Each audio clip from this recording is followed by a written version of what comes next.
Does this current dystopia got you down? Well, at the Mixtape Stories podcast, we replace your existential dread with original, speculative short stories and miniseries filled with humor, hope, and wonder, and brought to life with music and a cast of human actors. Check out Mixtape Stories wherever you get your podcasts. At Mixtape Stories, we're creating beautiful fiction in a disappointing timeline.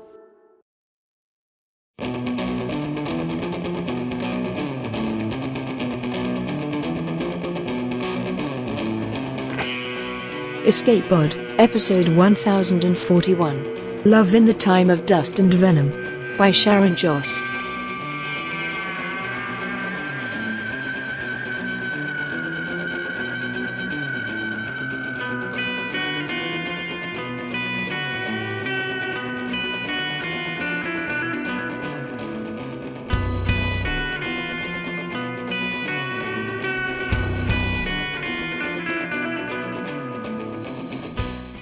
Hello and welcome to Escape Pod, your weekly science fiction podcast. I'm Valerie Valdes, your host for this episode. Our story this week is Love in the Time of Dust and Venom by Sharon Joss. It was originally published in Fiction River Time Travelers in 2013. Award-winning author Sharon Joss writes science fiction, fantasy, and horror. The author of 9 novels, including the Hand of Fate series, and dozens of short stories. She has worked as a waitress, bartender, real-time operating systems software developer for the Space Shuttle. Besides writing and reading, she enjoys jazz, training dogs, and falconry. The 2015 Writers of the Future Golden Pen Award winner lives and writes in Oregon. Our narrator, Torin Andros, is a full-time voice actor and digital artist residing in the Pacific Northwest. After many years working corporate life, they are happily expanding on all the creative dreams they've carried with them since childhood. They've spent many years now voicing audiobooks and audio dramas, drawing book covers, interviewing wonderful creators, and even creating jingles and musical intros. Currently, they're obsessively learning more about comic art and collaging. Now, get ready for time travel to give new life to an old man, because it's story time. Love in the Time of Dust and Venom by Sharon Ross, narrated by Torin Andros. Using his walker to brace himself, Keiko watched her ancient grandfather stoop beside the packed dirt path and tug at a weed. Nearby, sprinklers sang shoop, shoop, shoop in the stillness, sending cascades of water across the wide expanse of lawns. She saw his eyes twinkle as he slapped the roots against the side of his worn black trousers. The scent of moist earth joined the fragrance of lavender and eucalyptus in the quiet July morning. The old man stood and slowly put the dandelion in his pocket. He knew she didn't approve, but this had become their little ritual. When he first came to live with them, he spoke rarely, and then only Japanese, a language she struggled to recall from childhood. She found him to be a man of expression rather than words. The first time she brought him to the LA County Arboretum, he spoke to her of how much he missed his wife and home. Now, they came every Tuesday morning, after she dropped the boys off at school. There was no sense of time or country here.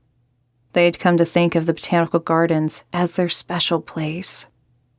He toddled over to their favorite bench, the rough wooden one beneath the purple jacaranda tree, with a good view of the Queen Anne cottage. Then, as the bees hummed around them, he took her hand as he often did, and her 97-year-old grandfather began to tell her about light pulse technology. Now that they were here, sitting in this dreary yellow reception lobby of Time Horizons Incorporated, Keiko realized she was going to have to face the fact that she was, essentially, sending her grandfather to his death. She was certain Oji-san didn't think so. His enthusiasm for the idea of traveling into the future had put the whole family in an uproar for weeks. She glanced at her grandfather, sitting so proudly beside her. From his shiny black patent leather shoes, to the brand new Sears suit, to the top of his freshly shaved head, he was nearly glowing with anticipation. He'd even gotten her 12-year-old to shine up his walker with Windex. Keiko put her hand on top of the gnarled fist.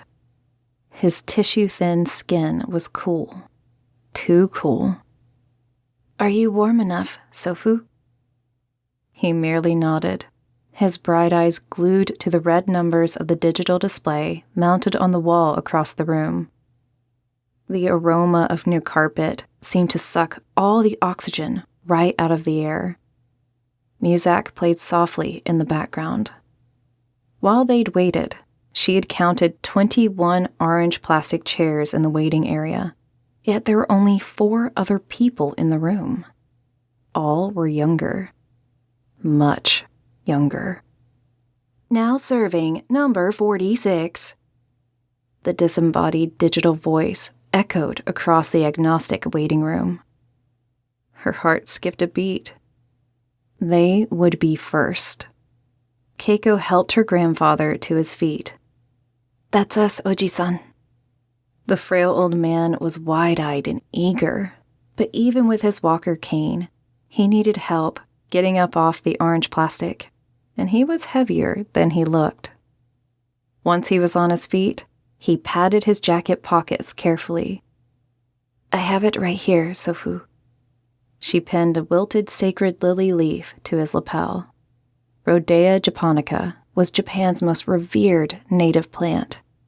She'd had to comb nearly every florist shop and plant nursery in Santa Monica before she found a place that carried them. She'd been tempted to simply snip a hosta leaf from the botanical garden, but that would not have been respectful. Following 2 steps behind, Keiko watched her grandfather shuffle toward the attendant, who held the door open for them. "My name is Brad," the young technician told them. He motioned them into an interview room containing modern, Scandinavian-style metal furniture. Russet shag carpeting and more of the orange plastic chairs provided the only color in the white room. After they were seated, Brad glanced at his clipboard and made a face. "I'm afraid I'm not very good with Japanese names. Is it Tadeo Yakashita?" "Hi." Her grandfather nodded. "My grandfather does not speak English well," Keiko explained. "I am here to translate for him, if that's okay." Grandfather was worried they would reject him because of his age, but she was more concerned they would not take him seriously without her there to speak for him. "It's not a problem." He opened the folder on his desk, and Keiko saw he had some of Sofu's medical records. Pages and pages of expert opinions, but in the end, they all said the same thing. 6 months, no more. "I understand, based the statements made by his doctors, his prognosis is terminal, and aggressive treatment is contraindicated because of your grandfather's great age and the advanced state of his disease." Keiko nodded. "Yes. I must tell you, most of our clients come here looking for a cure, but that's not what it says here on the application. Could you please explain why your grandfather wants to go into the future?" Brad pointed to the small camera located near the ceiling. "And please be aware, this conversation is being recorded." Keiko took a deep breath. Her grandfather's future depended on how she answered this question. If she was not able to explain his reasons, his spirit would never be able to rest. The weight of Sofu's soul felt heavy on her shoulders. "My grandfather lived his whole life in the village of Akuma, Japan. So did his grandfather and all his forefathers going back, well, forever. When the Fukushima Daiichi disaster occurred in 2011, the village of Okuma was within the red zone. My husband and I went over to Japan after the tragedy and brought him back with us. But he wants to die in the land of his ancestors. He believes that if he dies here, he will wander forever as a ghost and never find peace. Wouldn't it be easier to send him into the past? Keiko smoothed down her skirt. The small white room seemed to shrink with every word she spoke. She struggled to keep the tremor out of her voice. My father and grandmother also lived in Okuma at the time of the disaster. They were both killed in the tsunami. My grandfather wants to share his eternity with the spirit of his beloved wife and son, most of all. Sofu nodded once, for emphasis. I see. Brad made several notes in the file. Are you willing to let him go? This is just a beta test. The light pulse jump might not be able to bring him back if there's a problem. She reached for her grandfather's gnarled hand, asking the silent question with her eyes. He gave a determined nod and thumped his cane on the floor. Hi. He understands the risk. He says he wants to go. I respect his decision. Brad excused himself and left the interview room, taking the file with him. They did not have to wait long. When Brad returned, he was smiling. Your grandfather's situation is out of the ordinary for us, but our legal department has given us the go-ahead, he said. You're in. The light pulse lab looked a bit like the pictures she'd seen on television of NASA control rooms. One entire wall was filled with monitors and graphs and satellite photos. A low white platform about 6 feet across rose from the center of the room, flanked on 2 sides by white-coated technicians seated at several workstations. The air conditioning chilled the white room uncomfortably. Someone had hung a child's spaceship in front of the air vent, and the toy twirled gently in the draft. If there was ever a place less like the Arboretum, this must surely be it. She could not understand the lack of fear in Sofu's face. She had never seen him so excited. As soon as the navigation engineer arrived, everything seemed to happen at once. A nurse checked Oji-san's vital signs, while a doctor peered into his eyes and ears and double-checked his reflexes. There were waivers to sign and coordinates to triangulate and calculate. But soon, too soon, it was time to say goodbye. Her concern had been building from the moment they had arrived. But now, more than anything, Keiko didn't want him to go. She held her hand to her mouth to keep herself from saying anything. This was what he wanted. And how could she be so selfish as to deny him his peace of mind? But the pain in her heart was nothing compared to the twinkle of joy she beheld in her Sofu's eyes. The navigator, Dr. Orlov, explained what would happen. We've set the coordinates so that he will materialize on the street in front of his home 100 years from today. We know from current satellite photos that the rubble has been cleared, so we can be fairly certain that he's not going to end up inside a wall somewhere. 2 technicians helped her grandfather into the powder blue travel vest. It was made of a lightweight, netted material with large zippered pockets. Some obviously empty, others bulging with equipment. It hung long on Sofu, halfway past his knees. When they handed him the control device, Keiko translated Dr. Orlov's explanation of how it worked. The green button will initiate the light pulse jump into the future. The blue button will return you back to this time and place. The vest automatically records all the environmental measurements of that place and time. 100 years in the future, there will be radiation, but it won't be strong enough to bother you. The old man clutched the controller to his chest and nodded fiercely. Hey. And one more thing. For legal reasons, no one can push the green button for you. If you wish to go to the future, You will have to push the green button for yourself. If you decide to stay, remove the vest, press the red button, then zip the controller into the right front pocket. In 60 seconds, the vest will return without you. Do you understand, Oji-san? They assisted him to the platform and made sure he had a good grip on his walker cane. "Are you ready?" asked the navigator. "Yes." Grandfather's beatific smile lit up the laboratory. Dr. Orlov began the countdown. 3, 2, 1, go. Nothing happened. The technicians all cheered and raced forward to remove the blue travel vest. "Ask him how it was." Dr. Orlov was grinning ear to ear. Keiko shook her head. But nothing happened.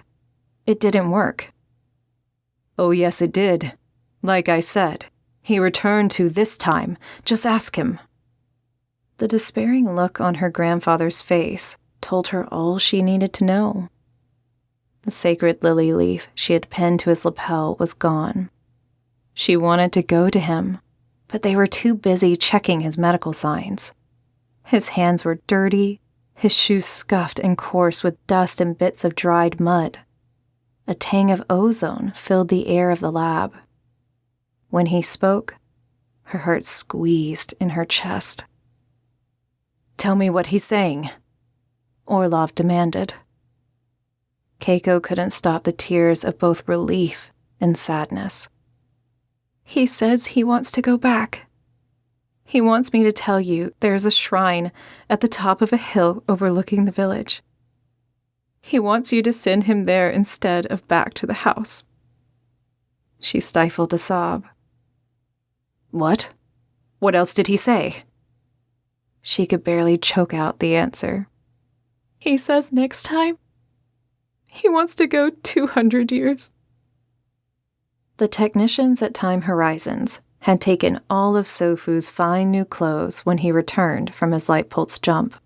So when they went back to the Time Horizons headquarters the following week, he was forced to wear one of his older suits and a pair of black Nikes. She had not been able to find any more Japanese sacred lily leaves, so they'd clipped a sprig from a huge cedar tree at the Arboretum. When they reached the reception lobby, Dr. Orlov was waiting for them. He looked like a man who'd just won the lottery, or maybe a Nobel Prize. "Mrs. Erickson, please extend our grateful thanks to your grandfather for his bravery. We've only just begun to analyze the data gathered from his trip. The value and importance of this information to mankind supersedes even what scientists have been able to extrapolate from Chernobyl." Keiko had spent all week trying to talk Sofu out of returning. But in the end, she'd had to obey his wishes. Now, her only hope lay with the navigator. "Dr. Orlov, I would like you to tell him that there has been a mistake. Please, tell him the machine is broken, or that you found someone else. I don't care what you say, but I don't want him to go." He gave her a puzzled look. "Why would I do that? Have you any idea the significance of your grandfather's contributions to science? The dust on his shoes alone—" "I don't care." Keiko's mouth trembled with the weight of her emotions. "He's been having nightmares. He's so upset by what he saw. He says the town is filled with angry ghosts." Sofu put a heavy hand on her shoulder for silence. 200 years, Orlov-san," he said. "I am ready." Just as before, they helped Sofu into the heavy travel vest. For this trip, Dr. Orlov explained, they added several additional measurement devices and a digital camera. As the technician showed him how to operate the equipment and Keiko translated the navigator's instructions, she saw the gleam of pride return to Sofu's weathered face. "Now, I don't want you to worry, Mrs. Erickson. Your grandfather's suggestion to place him at the shrine is brilliant. Those temples were really built to last. Even if people have returned to the area, they're not likely to have torn the place down, and he'll be as safe there as anywhere." Despite the heaviness of the equipment, Sofu stood straight and tall upon the platform. She shook her head. Somehow, this whole thing had gotten changed around. Sofu was no longer at peace. The angry ghosts of his ancestors truly terrified him. It was as if he believed serving the people at Time Horizons was now more important than saving his own soul. She'd tried to convince him to die in Los Angeles, but he'd refused to listen. Most of all, she hated the thought that Dr. Orlov and the scientists were using her grandfather as an experiment. They probably thought he was just some old man. She kept her thoughts to herself. This time, however, when the light pulse shimmer completed, her grandfather dropped the controller and fell to his knees. He hid his face behind puffy, mottled red hands and keened softly. His walker cane was gone. She rushed forward, but Orlov held her back so the medical technicians could treat Sofu. "What is it? What's wrong with him?" She twisted away from Orlov. "Ask him." But Sofu answered before she could ask. "Bees," he said. They gave him Benadryl, and within 30 minutes, he was resting more comfortably. Keiko counted 17 bee stings, mostly on his hands and arms. This time, the interview took much longer. She held his hand as she translated for Dr. Orlov and his team. Sofu described the changes he observed in the immediate vicinity of the temple. The landscape had become overgrown, he said.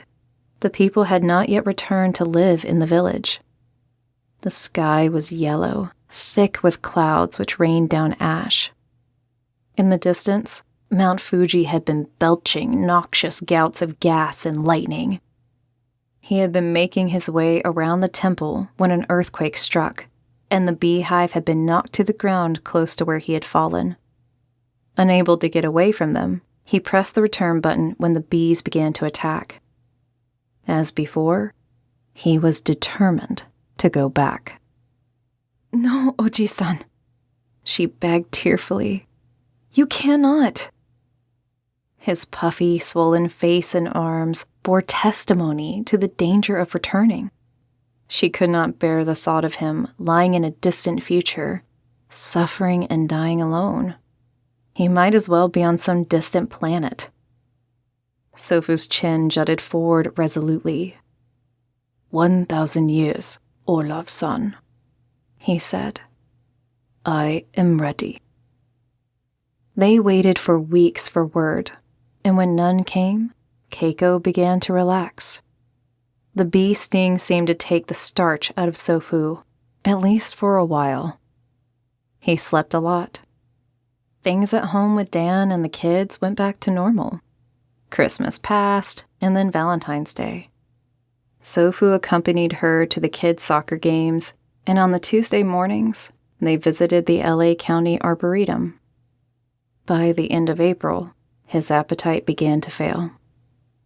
Dr. Orlov's assistant, Brad, called to say that if Mr. Yakashita was still interested in making a light pulse leap of 1,000 years, Time Horizons would be willing to send him. That night, she tried again to reason with him. She pointed out that in 1,000 years, there might be nothing left of Earth. What if something worse than bees happened to him? What if he was trapped there with the angry ghosts? When she suggested that Dr. Orlov was just using him as a guinea pig, he turned his back to her. This time, she dressed in black. She brushed her long, dark hair until it shone, then twisted it up into a tight chignon, holding it in place with new bobby pins. She found a little pillbox hat with a bit of a veil and wore her good wool suit, even though it was May, and nobody wore morning clothes in LA anymore. In the car on the drive over, neither one of them spoke. She'd hoped the traffic would make them late, but the universe turned against her, and they arrived early. She whipped her BMW into a spot in the visitor parking lot, stomping the brakes abruptly. He sat as a stone against her, and she was ashamed. This was not the way she wanted to say goodbye. She reached out and caressed the empty place on his lapel. I am a stupid, stubborn woman. All the tension went out of him then. He took her hand and held it against his heart for a moment. Yes. Someone had blown up one of the photographs Sofu had taken of the shrine, taken during the trip 200 years into the future, had it framed and hung on the wall of the laser pulse lab. As the technicians helped the frail old man into his blue travel vest, she saw his eyes glisten and knew he would not be coming home with her. When Orlov spoke the countdown, Sofu winked at her, something she hadn't seen him do since she was a little girl. The digital clock in the bottom right corner of each of the monitors said 9:23 a.m. She held her breath. This time, the light pulse shimmered, and Sofu was gone. On the floor of the launch platform, the weathered blue vest lay in a jumbled heap. When the technicians opened the bulging zippered pockets, they were filled with hundreds of sacred lily blossoms.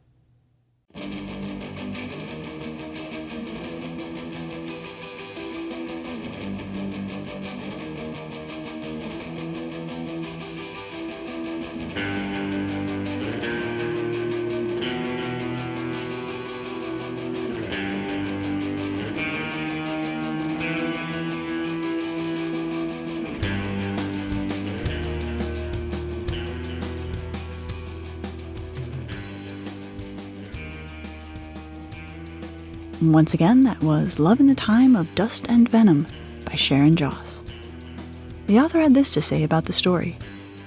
This story was inspired by the baby tortoises we had when I was a kid.